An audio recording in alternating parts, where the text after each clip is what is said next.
In this video, we're talking about brain and heart coherence. Coherence is the ordered patterning within a system. So within a system, the order is consistent, it's reliable, it's predictable, it's coherent. But coherence can also apply to multiple systems.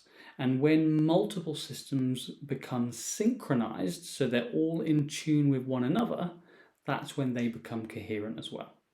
So the brain in isolation functions best when it is in a coherent state, so when the patterning is ordered.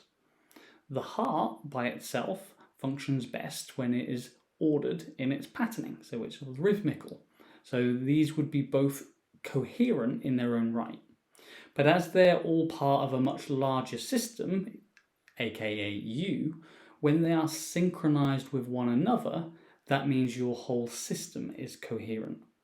And when your whole system is coherent, so your ordered patterning, it means you're much more controlled, you're focused, you're grounded, and you're centered. So achieving a state of coherence is really, really important.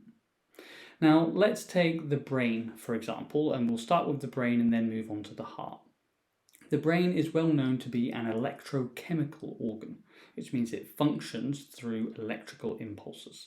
And a brainwave is essentially an electrical impulse in the brain. Now, when we think about how brain electrical activity is expressed, it's expressed through brain waves. And there are 5 main types of brain waves, starting from the least activity, going up to the greatest, fastest activity.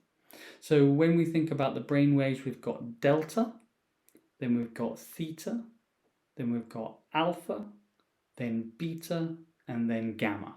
And this is starting from the slowest frequency going up to the top.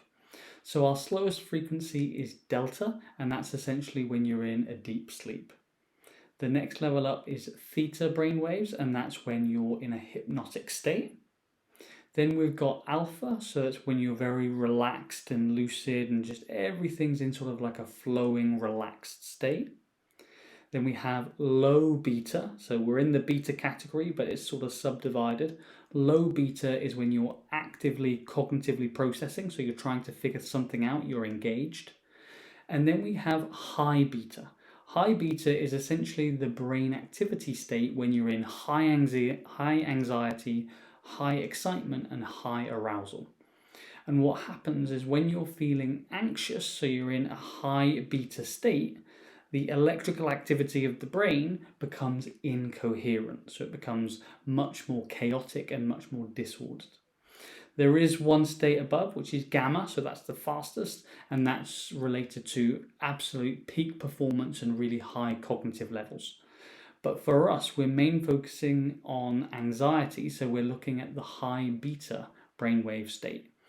So when you're in this state, the brainwaves are incoherent, so they're more chaotic, they're less predictable, and that has a knock-on effect not only to your thinking, but it also affects your physiology. As we know, a lot of the body's systems are controlled by the brain, so when the brain is in an incoherent state, the quality of the information going to the rest of the system is just diminished somewhat. When you have an incoherent brain pattern, it also shows up in the breath, it shows up in different organs, and it shows up in different types of behavior.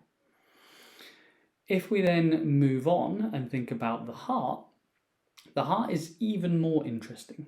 So some research shows that the strength of the electromagnetic field of the heart is 100 times stronger than that of the brain. So the heart has a much more powerful electromagnetic field. And this moves us on to the idea of entrainment. And entrainment is simply the idea of the stronger brain, or the stronger waves, the stronger field entrains the weaker fields to almost beat along to its tune of the drum. So it's a little bit like the stronger and the bigger electromagnetic field of the heart. If it's coherent, then entrains all the other organs, including the brain, to become more coherent, more ordered, more patterned, more predictable. This is wonderful because it means if we can find a way to make the heart become more coherent, that will then entrain the brain to become more coherent, which will then slow the brain waves down, become more ordered, more grounded, more focused, and more centered. So the purpose of the next video is to give you a really practical strategy that you can use at any time of day to actually move your heart into a state of coherence, to therefore bring your brain into coherence and significantly reduce anxiety. I'll see you in the next video.